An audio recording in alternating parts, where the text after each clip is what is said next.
guys, so today I'm going to do a French lesson video, at least that's what I'm going to try to do. I'm going to talk about one of the most used past tense in French, which is called le passé composé. That's basically the tense you would use when you speak, at least, like I want to say, 90% of the time. Passé composé is the past tense that would correspond to the very simple past tense in English. She said to me, for example, in French would be elle m'a dit, elle m'a dit.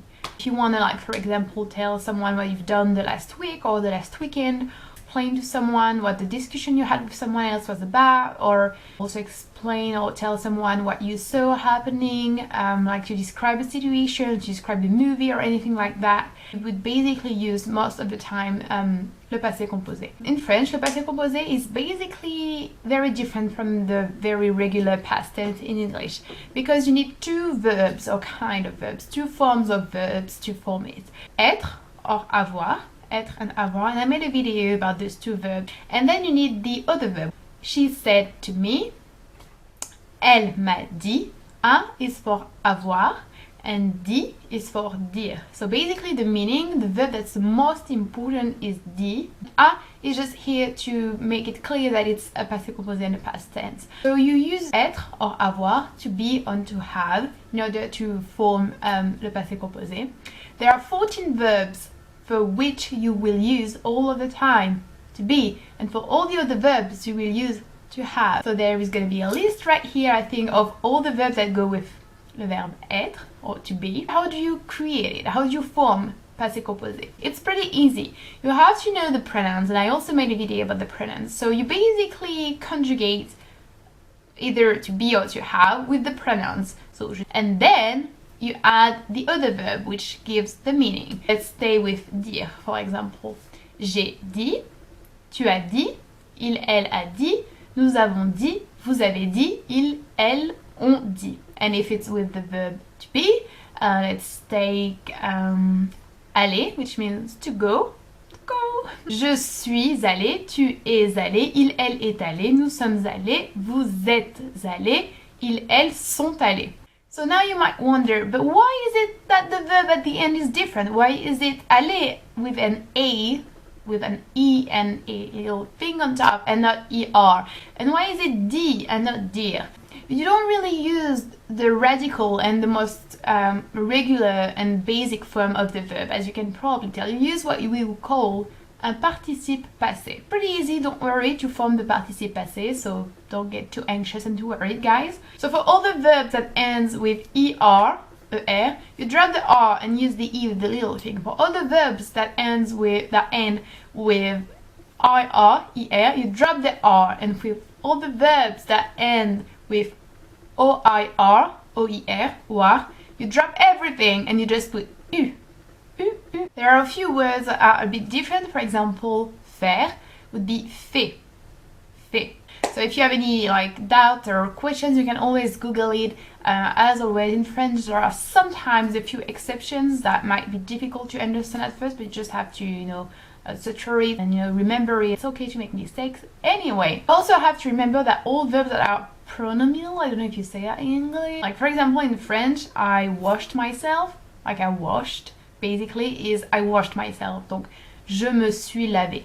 And that's always with the verbs to be. There are also a few exceptions which can either be used with to be or to have, and depending on which one you use, the meaning is different. For example, I'm going to put a list right here, but for example, if you say elle a passé un test, elle a passé un test, it would mean she had a test, like she had an exam. But if you say elle est passée ce matin, elle est passée ce matin, it would mean something like she came this morning, she stopped by this morning. So there's, however, I'm gonna be honest, a little tricky thing with le passé composé, which is even tricky for French people, and that's just something that burns my eyes every time I see it. Not for, when it comes to foreigners, obviously not, because I'm aware that it's difficult, but for French people, just something that really annoys me. It's how sometimes you have to kind of conjugate as well le participe passé. When you use the verb to be, you would always take in consideration whether the subject is a female or a male, or whether it's a plural or a singular. For example, I'm a girl, so je suis venue would take a E at the end. A E that is silent, as most E at the end of words in French. That's the sign of me being a female. And if that's vous êtes venu, and I'm obviously talking about a plural, and let's say I'm talking about guys only, I would have to use a S at the end of venu. If I'm talking about girls only and several girls, it would be E and S at the end. When you use the verb to have, however, it is a little bit tricky. For example, nous avons mangé une pomme. Nous avons mangé une pomme. You don't have to do anything here. You don't have to take in consideration the subject because it's the verb to have. And you don't have to take in consideration the object either because the object is after the verb to have. But if I say je l'ai mangé, referring to the apple, in French, apple is pomme and is feminine. So, je l'ai mangé. So you can say the object is still the apple. However, it has changed.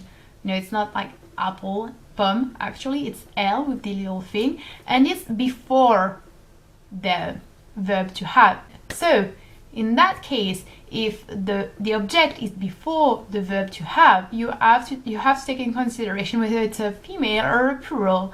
And for instance, right here, it's a female and it's not a plural, so you add a E at the end of manger. It's really easy, in fact. When it's with the verb to be, you have to take in consideration the subject, not the object, the subject. And you have to check whether it's a female, and if yes, you add a E. You have to check if it's a plural, and if yes, you add an S, or if it's a female only plural, then ES.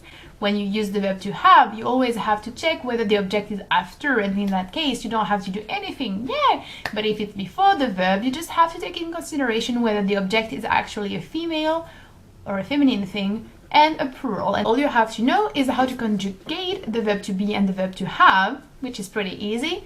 And you have to know how to form le participe passé, and you just have to remember this little rule. I hope you find it interesting and helpful. If you have any question, let me know, and I will see you later, guys. Bye!